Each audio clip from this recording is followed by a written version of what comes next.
how's it going? I'm Marlena. Thanks for wandering by. So, today we're going to let the jar pick my tarot decks, tarot and oracle decks for the month of April. So, I've been doing this now. This will be the third month that I'm doing this now. I created, with your help, a jar of prompts to help me pick my decks for the upcoming month, and it's been super fun. I've been having a blast doing it, and it's been great because it's like relieves me of one more decision to make, and it's just like fun. So I've been picking, I think we're going to do, I've done like 4 or 5 prompts and then let it pick my decks for uh the month coming up. And now we're going to pick for the month of April 2025.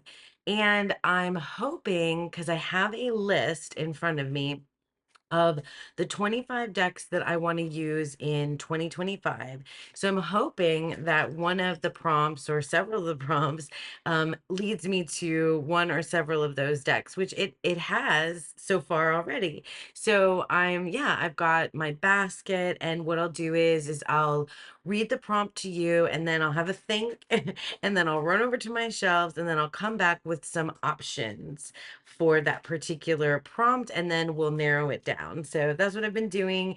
And yeah, thanks for being here with me, and let's get going.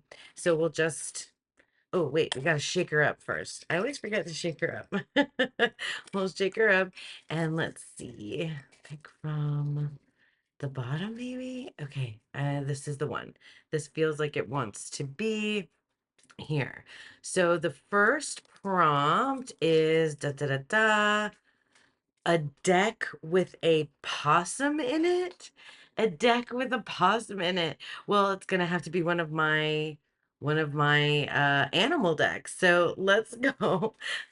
Here it is, a deck with a possum in it. Let's go find a deck with a possum in it. Okay, I'm back. And I'm sparing you, having been through like looking through a bunch of my animal decks. And I found I figured it would be in here, which is my one of my oracle decks called the Terra Oracle deck. This is an indie deck, and I found it almost right away. I looked in some of the tarot decks that I have. Sometimes the possum comes up as the Hanged Man um in some of the tarot decks, but this one, I use an animal deck almost every month with the animal gnosis that I do, but I've been leaning towards a couple other decks, and I haven't really used this deck in a while. So I mean, this is a really good deck because it's this just beautiful line work drawings, and the animal plus, the keyword, just one keyword for it. It's a big chunky deck with lots and lots of cards, and it really goes with literally any tarot deck. So yeah, this is a good one. What is the word for the possum here in this one? Surrender. Well, that's cool. How random was that? That's very specific, very random and very specific. So we're going to use the Tarot Oracle for one of the decks. So I have an Oracle deck already in play. So now let's shake up the jar and pick another again, and pick another prompt and see what we get. That one was really funny and unexpected. Let's try another one. Here we go. This is the one. Let's see what we get this time. And it says, a deck you can get lost in. A deck you can get lost in. So this is making me think of a deck that is really immersive. It has very much its own world and story to it. Um, or it's very ornate and has a lot going on in it, and lots of things to kind of choose from that you can sort of get lost in. I'm thinking of a couple things, and I'm looking at my 25 and 25, and I'm thinking of a couple. I kind of know what I'm gonna go towards. All right, so I will be. So I came back with just one deck. This is like so far, knock on wood, like a really easy picks because there's well, the first one, there was not much to choose from. And this is, I thought of this deck and it's on my 25 and 25.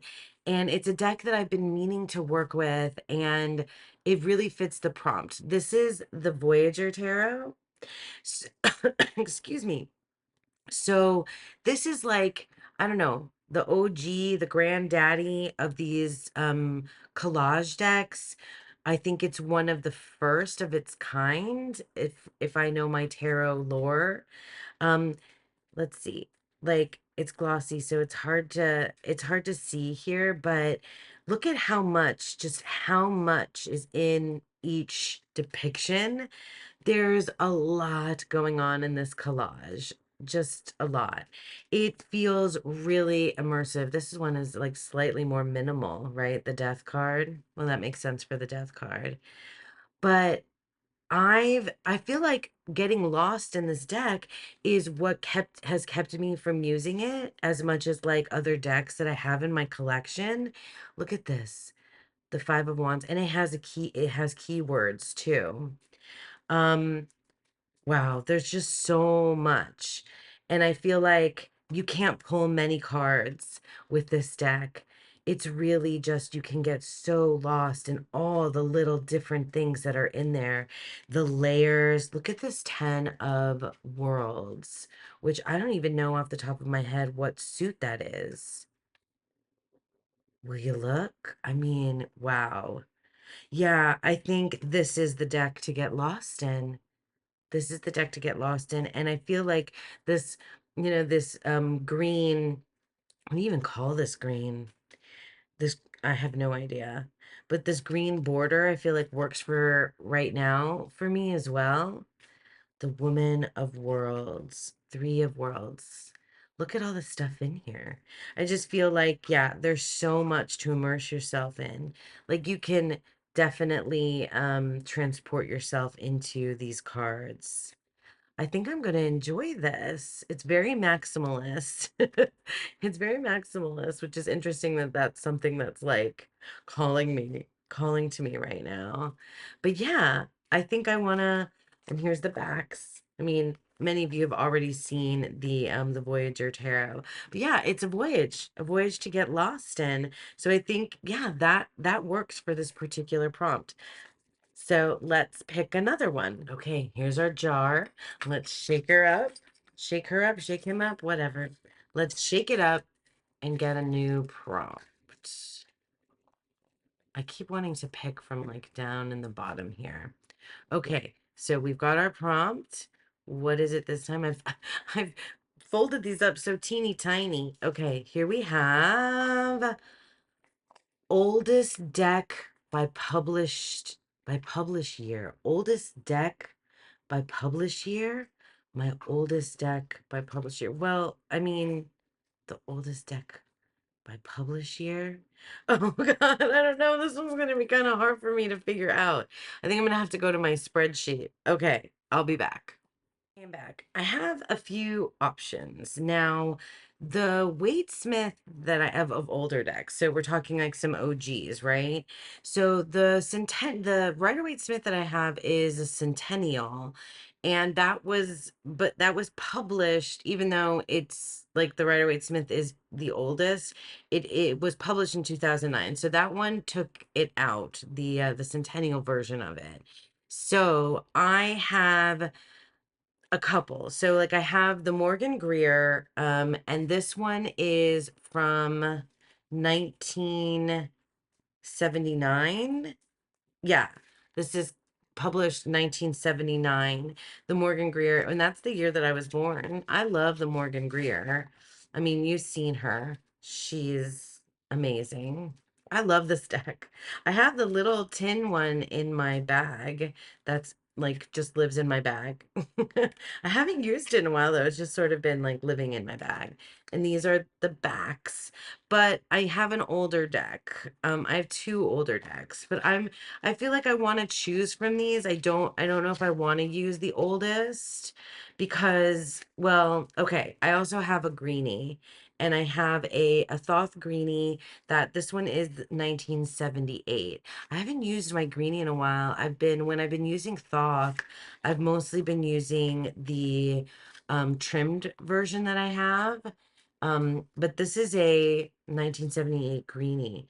And it's less green than the 1983 greenie, I want to say.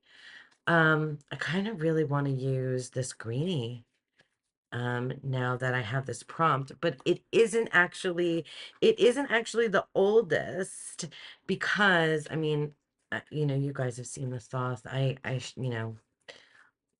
I'm only showing a couple of cards. Let me put her safely back in her box. Um,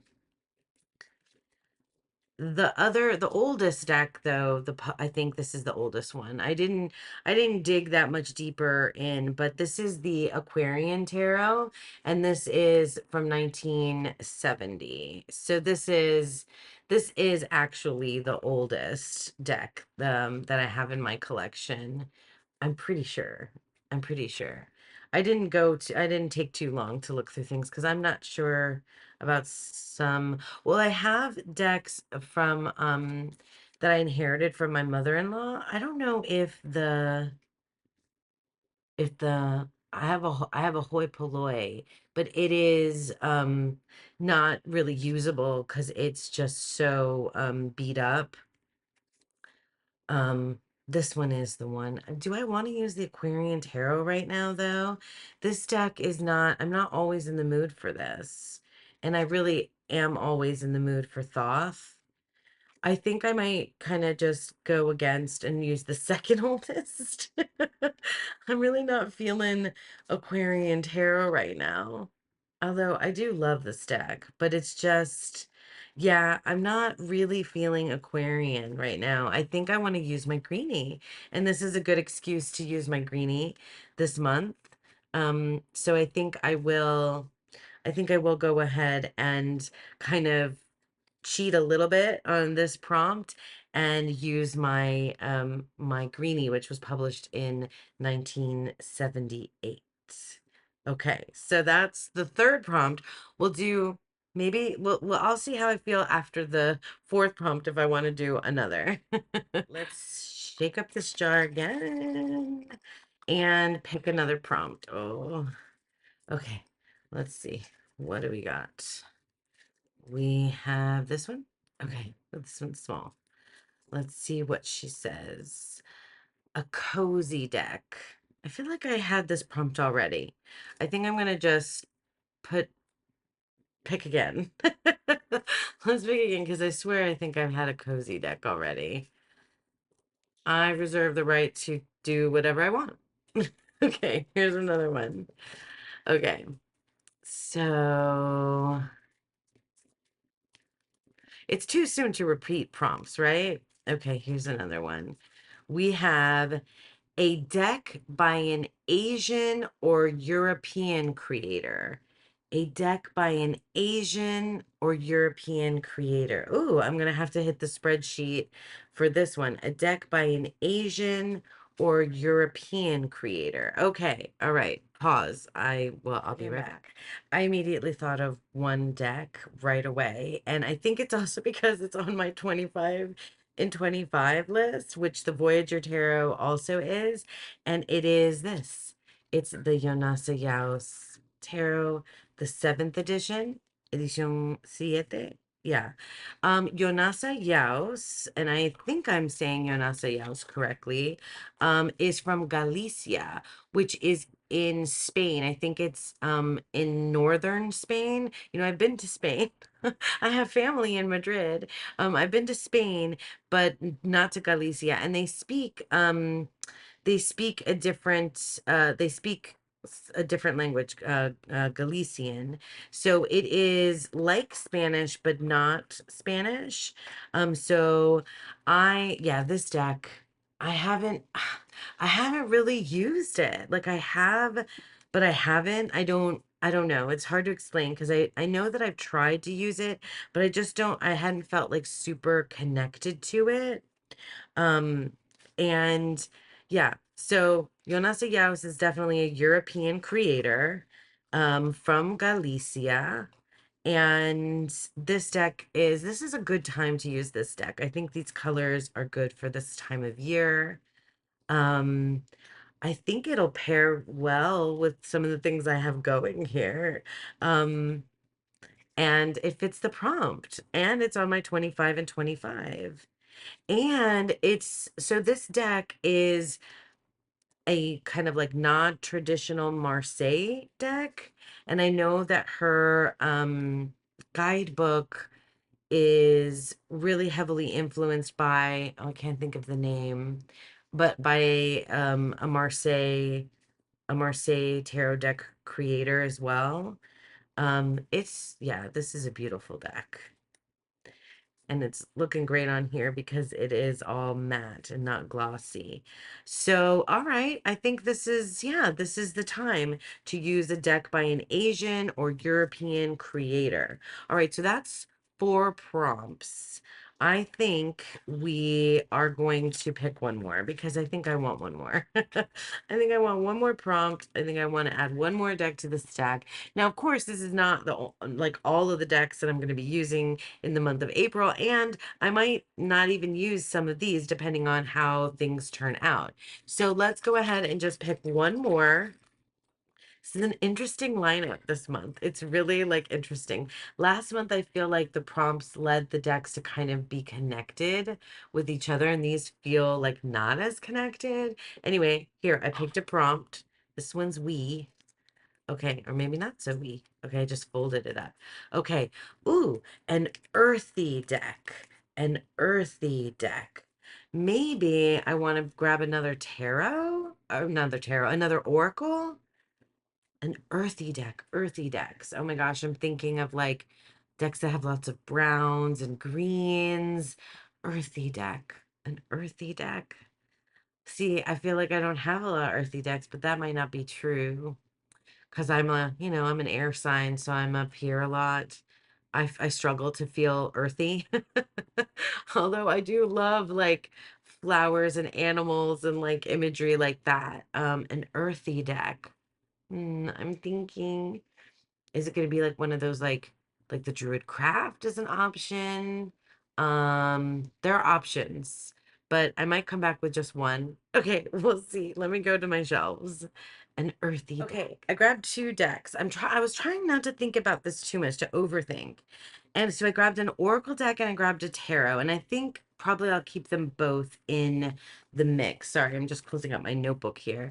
So the Oracle deck that I grabbed is the Sacred Earth Oracle. This deck has been in my collection for a while, and I've been like back and forth on it. Like sometimes I've been thinking of giving it away, but then not. Then like my kiddo like wanted me to keep things. So I feel like, so here are the backs. I've edged it in green. I mean, it's got earth in the title. I think it fits the prompt.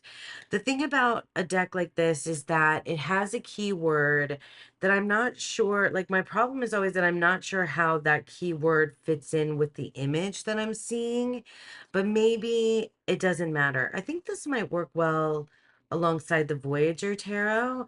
I think it might work well next to the Thoth too, actually. Perhaps with Yonasa Yaus as well. I think it might fit the tarots that I have here. It's a really beautiful deck. I mean, the artwork is beautiful.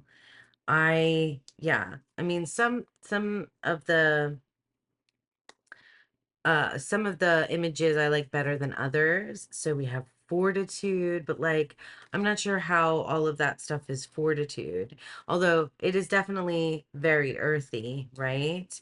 We've got all these florals and animals, discernment, that's a good word. Listen. I don't know. friction. These are beautiful. Maybe it'll work with these other decks. I'm thinking, look at this. This is beautiful, right? So, okay, so there's that. And I think I'll want to use this. I wouldn't have picked this out otherwise. I would not have been wanting to go to work with this deck. And I think that this is a good thing that it's making me shop my own collection. It's making me get in there and try things out. And then the other deck that I grabbed is the Mother Tarot. I mean, it's, it's the Mother Earth. It's Mother Earth is basically, what we're doing here. So I've used this deck in partnership with the Dark Days Tarot from the same creator. Have I used it on its own? It's got this gold gilding. It's this cute little square guy. And it is very, it's very environmentally focused too, but it's really cool. I think I'm gonna enjoy using this. I think this is, oh, I'm sorry, my nose is itchy. I think this is a good time of year also to use, this kind of pastel, vibrant, more, well, pastel-y and vibrant type colors. Should never listen to me talk about art. I don't know what I'm talking about, but it's really cool. I really enjoyed the Dark Days Tarot, um, last month. No, not March, February. And it's got mermaids. I always love mermaids. Just give me mermaids anytime. Yeah, I think I might like using this as well. Look at that. Talk about earthy. We're definitely, yeah, this definitely feels very connected to the earth, but it lets me explore in an imaginary way too, which I definitely need to do. I can't be too I can't be too tied to the ground. I really can't. I can't really be too tied to reality. Most of the time, I like to explore in my mind. So yeah, I think these are a good couple of choices, and I think I'm gonna have both of them, and I'm gonna keep both of them in this rotation. So I ended up with a good number of decks here. So we have, let's review. So for earthy decks, we have the Mother Tarot and the Sacred Earth Oracle. And then for a deck by an Asian or European creator, we have the Yonasa Yaos Tarot. For a deck with a possum in it, we grabbed the Terra Oracle deck. I have a good mix of indie and mass market. Do I have? Yeah. Not really. No, I have more indie here. A deck you can get lost in is the Voyager Tarot. I have it in a bag, so I'll just grab its guidebook. We have the Voyager Tarot for a deck you can get lost in. And the oldest deck, the second oldest deck by publisher year, is my Thoth Greenie, which originally, what does that say? $12? It was originally $12. Jeez, that's not what I paid for it. Anyway, so that's what? One, two, three, four, five, six, seven. Seven decks. And I might subtract or add from this particular grouping. That's it. That's the jar. That's the jar picks my decks for April. And I'm excited. This looks like fun. This is a very different grouping of decks than I would have ever put together for myself. So that's why I think this activity is fun. Anyway, yeah, thank you guys so much for sticking with me. I hope you enjoyed that. Let me know what you're planning to work with in April. Are you using prompts at all? Is this something that has inspired you? Let me know. I'd love to hear. And yeah, thanks again for sticking with me. And I hope that you all have a beautiful, wonderful month of April and a beautiful, wonderful day. Bye.